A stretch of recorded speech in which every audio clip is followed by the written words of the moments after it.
Halo Sobat Inspirasi News, bertemu lagi dengan Inspirasi News yang terus mengabarkan fakta viral seputar tokoh politik, tokoh publik di tanah air yang mendekati tahun politik ini. Mereka terus saja bikin berita dan dengan berita mereka tetap eksis di ranah media. Kali ini menyorot demo Anies Baswedan yang digelar sore tadi. Tetap saja ada beberapa aktivis yang mendemo Anies soal penyelenggaraan Formula E di Jakarta. Hal itu diberitakan oleh Kabar Petang TV Once. Namun nampaknya yang demo itu cuma segelintir orang. Nah, bagaimanakah suasana demo Formula E? Yang tentunya hal ini mendemo Anies Baswedan. Sementara DPRD DKI Jakarta sendiri tidak jadi menggelar interpelasi untuk Anies karena yang setuju hanya dua fraksi, yakni PDIP dan juga PSI. Nah, bagaimanakah beritanya? Yuk kita simak kupas tipis-tipis dari Inspirasi News kali ini. Like, subscribe, and komennya ditunggu. Serta jangan lupa selalu ada doa dalam setiap lentikan jarimu.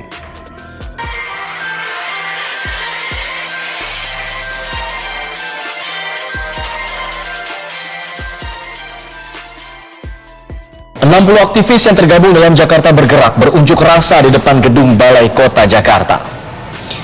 Masa aktivis turun ke jalan untuk menolak digelarnya ajang balapan Formula E. Nah, dengan sendiri ya, cuma 60 orang yang mendemo Anies. Tapi kok kayaknya heboh banget. Di Twitter juga heboh nih, demo-demo seperti ini. Kalau di-shoot dari dekat memang sepertinya banyak. Tapi ternyata dari berita TV One cuma 60 orang. Ya, kira-kira siapa ya yang mengendalikan? Ada yang bayar nggak ya? Ya, Anda bisa menjawab di kolom komentar kalau kira-kira mengetahui siapa yang merancang aksi ini. Namun sayangnya aksi ini dibubarkan oleh polisi karena tidak memiliki izin. Namun aksi ini segera dibubarkan oleh polisi karena tidak memiliki izin dan memicu kerumunan. Pengunjuk rasa menilai balap Formula E pemborosan dan harus dibatalkan atau direvisi karena tidak layak digelar pada saat masa pandemi seperti saat ini.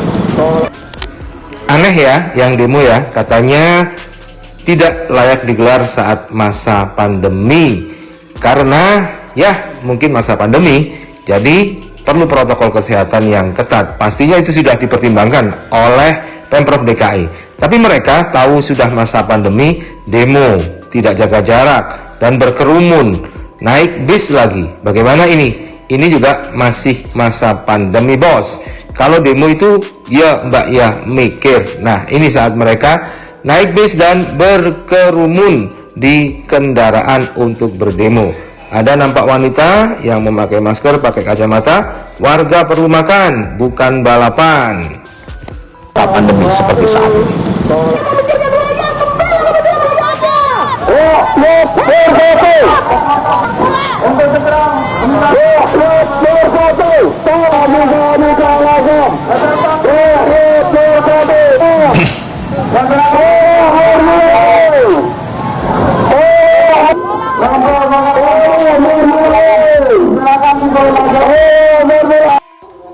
Ya, beginilah suasana yang terjadi saat demo tersebut. Tapi memang cuma 60 orang yang berteriak keras-keras dan mereka membawa spanduk sepertinya juga apa adanya, hanya kertas A4 yang bertuliskan tolak Formula E. Ada juga yang bersepeda konvoi motor dengan membawa bendera merah putih. Dan ini adalah saat polisi membubarkan demo itu karena demo itu tidak punya izin. Nah, bagaimanakah pendapat Anda?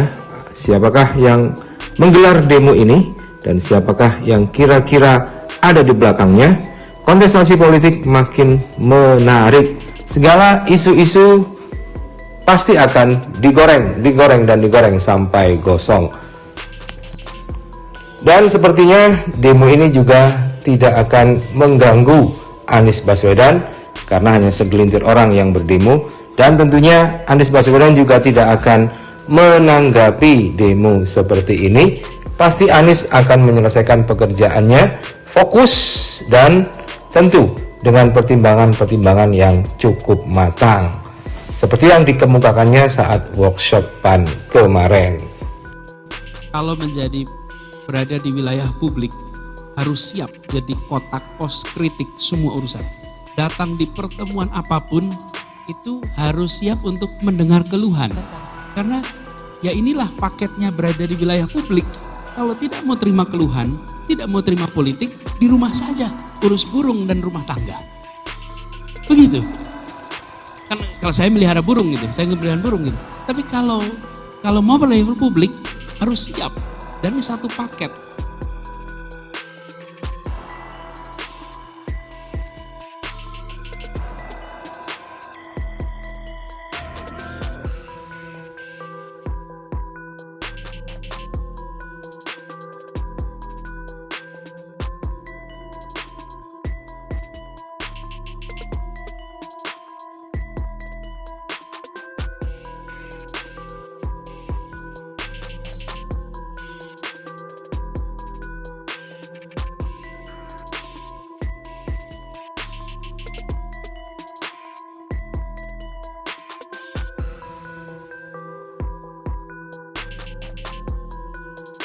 Dan jangan pernah anggap musuh. Jangan pernah anggap musuh. Semuanya kalaupun ada perbedaan itu lawan. Saya sering sampaikan, lawan badminton itu teman olahraga. Lawan debat itu teman berpikir. Lawan dalam pilkada itu teman dalam demokrasi. Jadi cara pandangnya bukan kalau musuh saling mendiadakan. Susah ya Pak ya? Mendiadakan. Jadi kita ini lagi lawan diskusi nih. Bukan musuh sama sekali. Justru itu yang harus ditumbuhkan rasanya ya. Oke, ini pertanyaan terakhir untuk Pak Anies. Setelah itu saya ada game. Nah, mudah-mudahan Pak Anies berkenan supaya lebih kenal. Tak kenal maka tak sayang, kader-kader pengen kenal sama Pak Anies. Pertanyaan terakhir untuk Pak Anies. Pak Anies, apa sih langkah Pak Anies pasca 2022? Pasti kader-kader pengen tahu dong. Pengen tahu nggak? Ya. Tapi jujur ya Pak. Habis 2 bulan lagi udah 22 ini. Oktober tahun depan 5 tahun tuntas. Saya hanya berharap semua yang dikerjakan di sini tuntas. Sehingga orang percaya pada proses demokrasi. Karena saya ini calon gubernur yang tidak sengaja jadi calon gubernur. Ini Bapak semua tahu prosesnya di sini. Saya tidak pernah membayangkan bahwa akan menjadi calon gubernur di Jakarta. Dan yang bekerja untuk proses pemenangan kemarin barangkali banyak di antara semua Bapak Ibu sekalian yang ikut terlibat. Yang iurannya luar biasa. Iuran tenaga, iuran. Jadi yang ada dalam benak saya adalah ini dituntaskan, bisa lapor pada umat, lapor pada masyarakat, amanat, ini namanya sama nih, amanah sudah dijalankan dengan baik, tuntas. Nah sesudah itu saya jadi orang bebas.